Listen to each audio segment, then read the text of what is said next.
Office जाकर bag में से laptop cable charger निकालो तो कसम से मदारी वाली फीलिंग आती है। चल जमुरे, शुरू कर अपना खेल।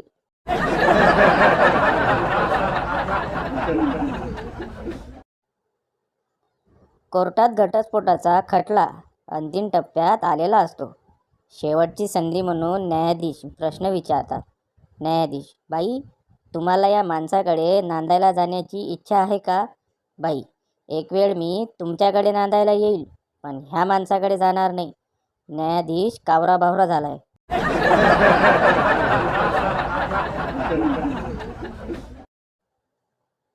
डॉक्टर: शुगर है क्या? पेशेंट: नहीं। Doctor: good. पेशेंट: वो भी नहीं।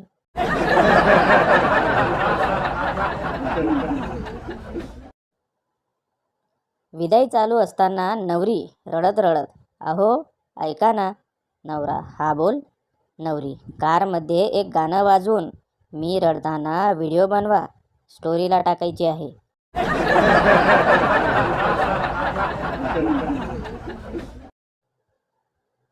पति को हस्बैंड क्यों कहते हैं?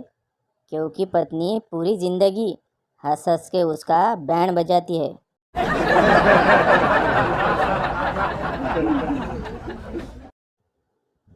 मैत्रीण: का ग मारतेस आजारी नवऱ्याला? स्त्री: अगं आयुर्वेदिक औषध आणलंय डॉक्टरांकडून. डॉक्टर म्हणाले पहिले चांगलं कुटा आणि मग द्या.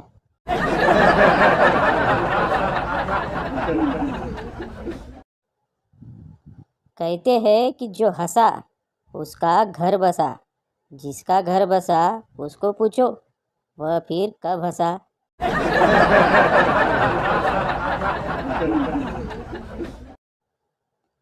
आता लग्नामध्ये 7 वचनच्या जागी 8 वचन घेतले जातील. 8वे वचन असेल, मी फेसबुक आणि व्हॉट्सॲपपेक्षा जास्त वेळ नवऱ्याला देईल.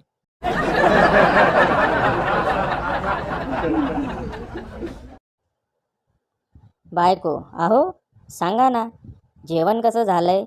नवरा: काय तू पण ना भांडणासाठी कारणच शोधत असतेस.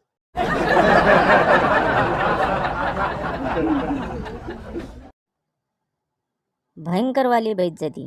डॉक्टर ने एक बुजुर्ग पेशेंट को न्यूरोलॉजिस्ट को रेफर करते हुए: बाबा, एक बार दिमाग वाले डॉक्टर को दिखा लो.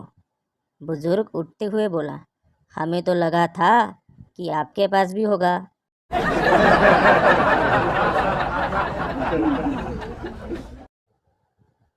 नवरा बायको रस्त्यावरून मार्केटमध्ये खरेदीसाठी चालत चालत जात असतात. नवऱ्याची नेहमीची सवय दुसऱ्या बाईकडे बघणे चालू असते. तेवढ्यात बायकोला हे समजते. ती रागावून नवऱ्याला विचारते: काय चाललंय? नवरा: काही नाही ग, तुझ्यापेक्षा सुंदर कोणीच दिसत नाही. बायको: अरे देवा, माझ्या मनात काही पण येतं बघा.